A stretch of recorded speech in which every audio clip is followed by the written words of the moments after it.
Lyddie, Chapter 22, Farewell. The bear had won. It had stolen her home, her family, her work, and her good name. She had thought she was so strong, so tough, and she had just stood there like a day-old lamb and let it gobble her down. She looked around the crowded room that had been her home, the two double beds squeezed in less than a foot between them for passage. She thought of Betsy sitting cross-legged on one, bent slightly towards the candle, reading aloud while she, Lyddie, lay motionless, lost in Oliver's world. And Amelia. Amelia would know what turpitude, whatever that wretched word was. Amelia was sure to know what it meant. She could see the older girl's eyebrows arch and her lips purse. But why are you asking? Indeed, so I can know what they charged against me, why I've lost my job, why I've been dismissed without a certificate. You? Betsy would laugh. Not our Lyddie, Mr. Martin's best girl. Meanwhile, Prudence would be busy explaining the meaning of the cussed word. Thank God Rachel was safe. She had a home and food and school. She had a mother and Charlie. I will not cry. She began to pack her things, stuffing them, unfolded into a tiny gunny sack that had been her only luggage when she came. She almost laughed out loud. The sack wouldn't hold her extra, much less her books. Well, she was a rich woman now. She could afford a proper trunk for her belongings, even if she had no place to take them. Let me go, she explained to Miss Bedloe.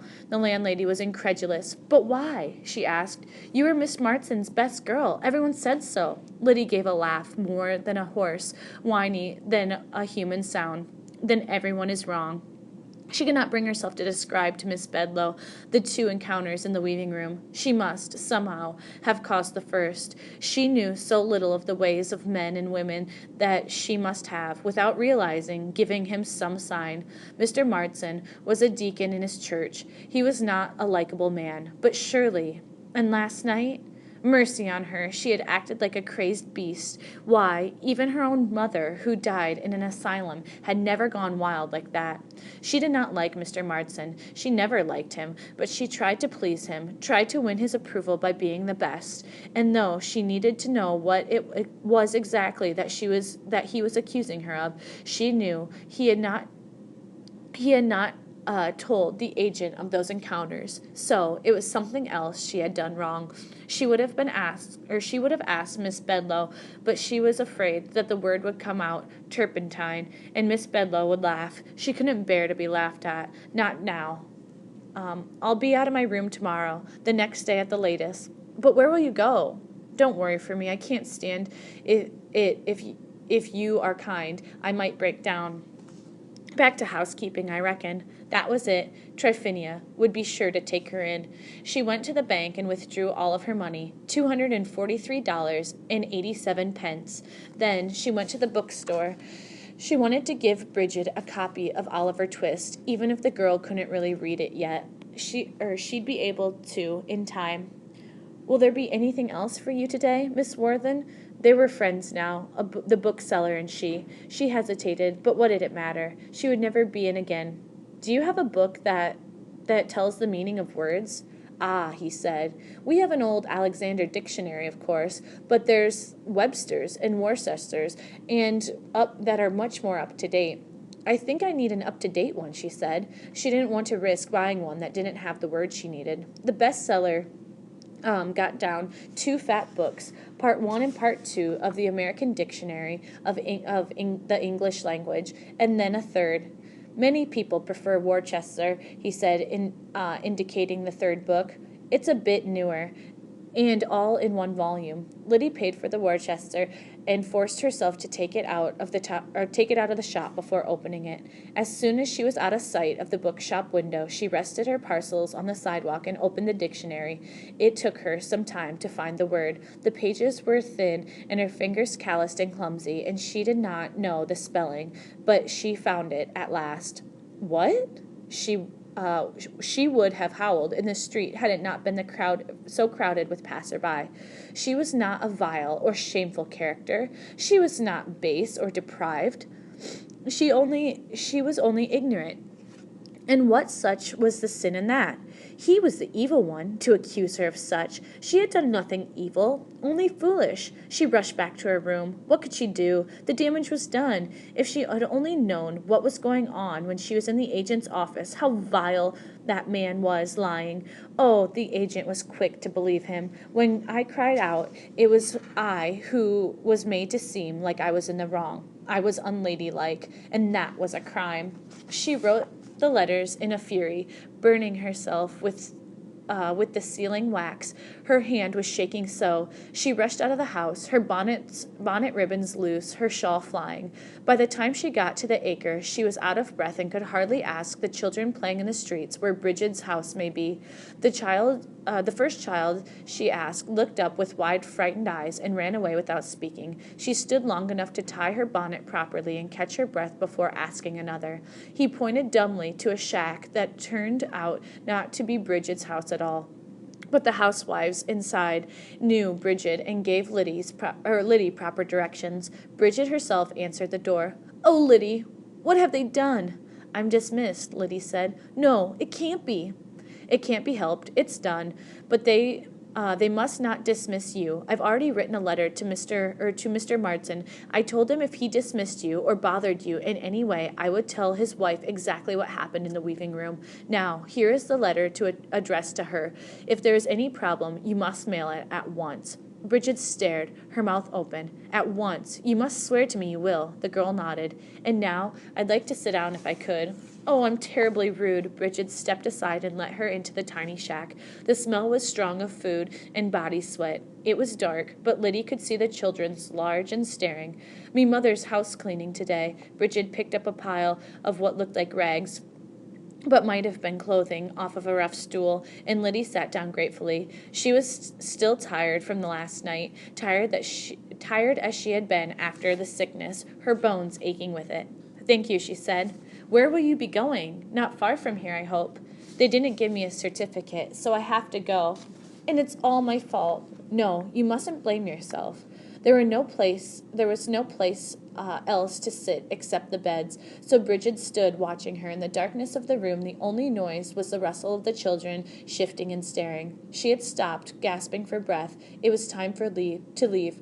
"I'll be going, Bridget. Oh, yes, I nearly forgot." She handed the girl the parcel containing Bridget's old primer and Oliver Twist. "So you won't forget me altogether, eh?" she said, and fled so she wouldn't have to listen to Bridget's sobs. That evening, just at closing bell, she made her way down the street beyond the boarding houses row to the trim frame houses of the overseers at Concord Corporation. She didn't know which house was his, but it didn't matter. He would have to come this way. She stood in the shadow of the first house and waited. There was no mistaking his walk. Like a little Batum rooster, he came, all alone. Does he have any friends at all? She shoved the thought aside. She mustn't let anything dilute her anger. "Mr. Martin." She stepped out of the shadow and stood in his path. He stopped, alarmed. They were nearly the same height, and she stood close to his face and spoke with deadly quiet, the long brim of her bonnet nearly brushing his cheeks. "Yes, it's me, Lydia Worthen." "Miss Worthen." He breathed out her name. "I am mean, I am cheap, and sometimes I am a coward, and oftentimes I'm selfish. I ain't a beauty to look at, but I am not vile, shameful, base, or depraved." "What?" "You accuse me of moral turpitude, Mr. Martin. I am here to say I am not guilty." He stepped backward, a little puff of gas. I have here a letter I wrote. I will tell you what it says. It says, if you cause Bridget McBride to lose her position, I will see that your wife is informed about what really happens in the weaving room after hours." "My wife?" he whispered. "Miss Overseer Martin. I figure she ought to know if there's moral turpitude occurring in her husband's weaving room." She jammed the letter in the overseer's hand and closed his reluctant fist around it. "Good night, Mr. Martin. I hope you sleep easy before you die." She took a stage back to Boston. Hardly anyone did these days. The train was so much faster, but she had nowhere to go in such a hurry, and the ride gave her time to compose herself.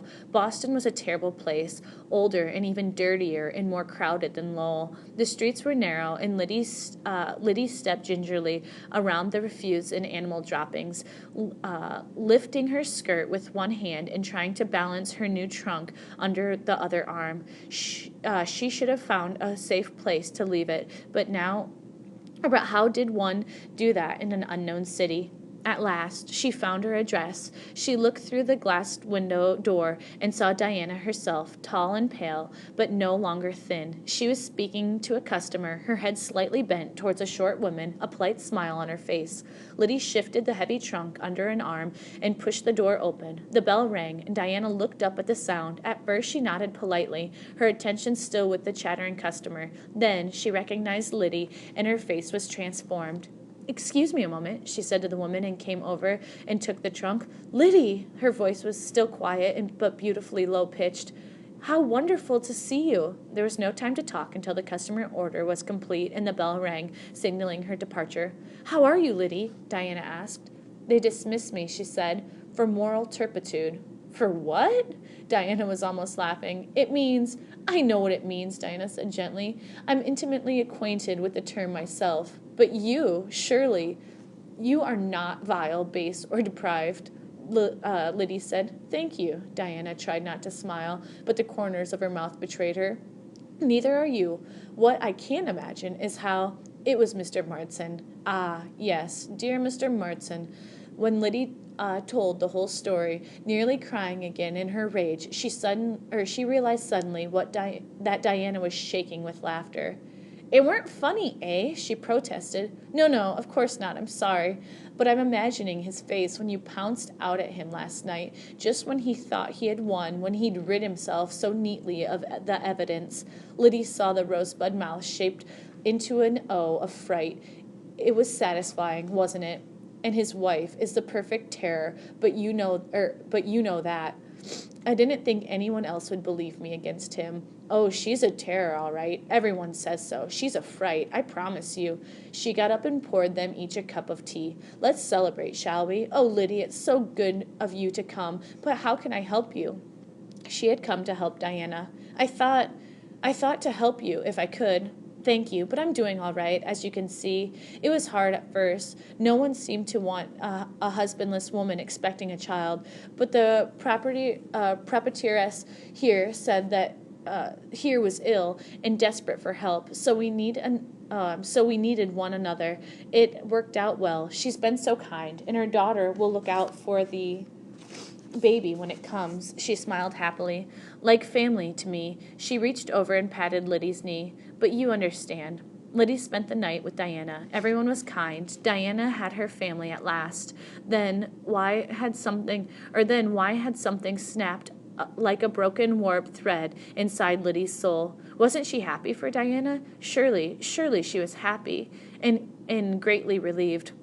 You must write to Bridget and tell her you are fine, eh? Lyddie said as they parted the next morning. She can read now, and she worries. It rained all the way through New Hampshire, a steady, weary drizzle, and Lyddie rode inside the coach. There was only one other passenger, an old man who took no notice of her. She was grateful because she cried most of the way. She, tough as gristle Lyddie, her face in a handkerchief, her head turned towards the shadow window, but the tumult that had raged inside of her dampened down more and more, as though beat into the muddy earth under the horses' hooves, and then finally crossed the bridge into Vermont. The sun came out and turned the leafless trees into silver against the deep green and the evergreen on the mountain slopes. The air was clean and cold, the sky blue, more like a bright day at winter's end than November.